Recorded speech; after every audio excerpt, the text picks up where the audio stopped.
નમસ્કાર, આપ જોઈ રહ્યા છો સ્પાર્ક ટુડે ન્યૂઝ. કોયલી ગામની સરકારી તલાવડી પર ઇન્ડિયન ઓઇલ કોર્પોરેશન દ્વારા કથિત ગેરકાયદેસર પુરાણ અને આરસીસી દિવાલ બનાવવાનો વિવાદ હવે વકરી ચૂક્યો છે. કંપનીના અધિકારીઓની મનમાની સામે હવે આખું ગામ અને પંચાયત મેદાને આવ્યું છે. કોયલી ગામના સર્વે નંબર 1617 પર આવેલી તલાવડીમાં આઈઓસીએલ કંપની દ્વારા પુરાણ કરીને આરસીસી દિવાલ ઊભી કરી દેવામાં આવી છે. તલાવડી છે જ્યાં ચોમાસામાં સમગ્ર ગામના વરસાદી પાણીનો નિકાલ થાય છે. જો આ તલાવડી પુરાઈ જશે તો ચોમાસામાં આખા ગામમાં પૂર જેવી સ્થિતિ સર્જાવાની ભીતિ સેવાઈ રહી છે. કંપનીના અધિકારીઓ પોતાની મનમાની ચલાવી રહ્યા હોવાના સીધા આક્ષેપો ગામ લોકો લગાવી રહ્યા છે.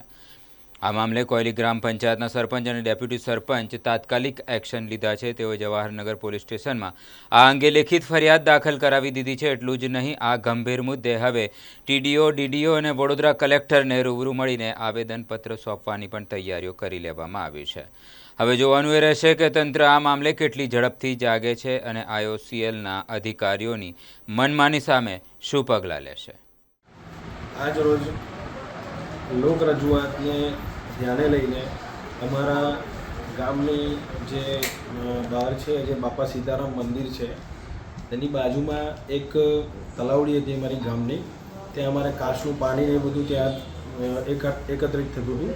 હવે એ જગ્યાએ અમને ગામ લોકોએ જાણ કરતાં અમે ત્યાં ગયા અને જોયું તો ત્યાં આઈઓસીએલના પ્રોજેક્ટનું કામ ચાલે છે અને એ કામ એટલું બધું તો એ લોકોએ હદ વટાવીને અમારા ગ્રામ પંચાયતની જે તલાવડી છે એ બાજુ આખું માપ વગરનું કામ ચાલુ કરી દીધું છે અને અમારી હદમાં કામ ચાલુ કરી દીધું છે.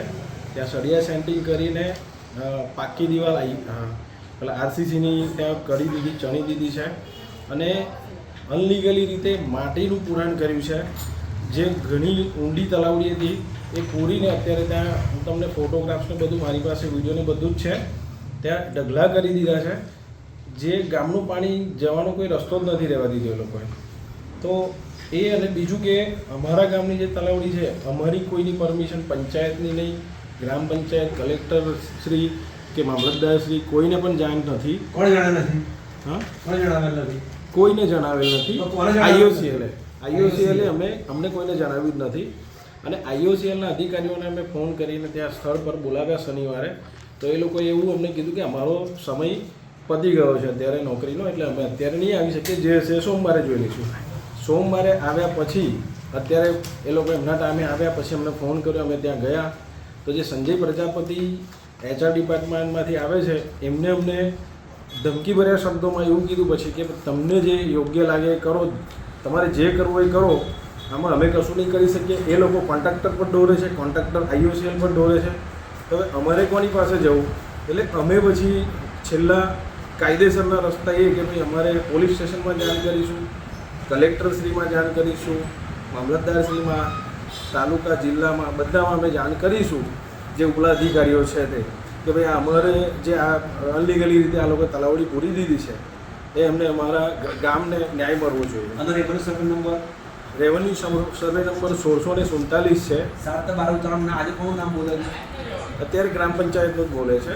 આ અગાઉ તમે કોઈ જાણ કરી હોય આઈઓસીએલને? તમને કોઈ જાણ કરતું માનેલું છે? ડિસેમ્બરમાં ત્યાં કામ ચાલતું હતું તો હું ત્યાંથી ગયો હતો તો ત્યાં એક કોન્ટ્રાક્ટરને મેં ધ્યાન દોર્યું હતું, પણ તે વખતે એટલું બધું કંઈ મોટું કામ નહોતું એટલે પછી એ લોકોને બી મેં ધ્યાન તો દોર્યું હતું. આજે તમે શું કાર્યવાહી કરવાના છો? આજે અમે જવાહરનગર પોલીસ સ્ટેશનમાં એક ફરિયાદ આપવા જઈશું, પછી કોના વિરુદ્ધમાં? આઈઓસીએલના વિરુદ્ધમાં, અને કલેક્ટર ઓફિસમાં જઈશું, ટીડીઓ, ડીડીઓ સાહેબને જાણ કરીશું. ત્યાં પણ અમે આ પેપર આપીશું અને ત્યાં અમે લેખિતમાં રજૂઆત કરીશું. અને હું આખા ગામ વતી ગ્રામ પંચાયત ડેપ્યુટી સરપંચ તરીકે હું આ રજૂઆત કરીશ. પ્રવીણસિંહ રાઠોડ મારું નામ છે, કોયલી ગ્રામ પંચાયત ડેપ્યુટી સરપંચ છું. ઓકે. આપ જોઈ શકો છો કે કોયલી ગામને અડતું જે ગુજરાત રિફાઇનરીના પ્રોજેક્ટનું કામ ચાલી રહ્યું છે, અહીંયા સામે દેખાઈ રહી છે ગુજરાત રિફાઇનરી. ત્યાં અમારું બાપા સીતારામ મંદિર છે, એની બાજુમાં એક તલાવડી હતી ગામ તળની. એ ગુજરાત રિફાઇનરીના અધિકારીઓ તથા બંસલ કંપનીના કોન્ટ્રાક્ટરો, ટેકનિક, ઘણી બધી કંપનીઓના આમાં ઇન્વોલ્વ છે. બધાએ થઈને આ તલાવડી અમારી પૂરી દીધી છે અનલીગલી રીતે.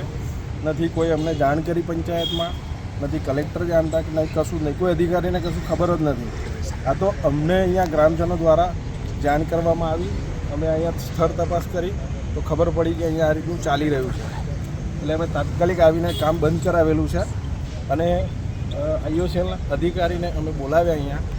એ આવ્યા, અમને જેમ તેમ જવાબ આપીને નીકળી ગયા. અધિકારી આવેલા?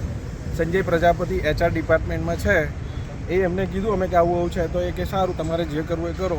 એટલે અમે આગળની કાર્યવાહી પોલીસ ફરિયાદથી લઈને શું ધમકી સ્વરૂપમાં હતી?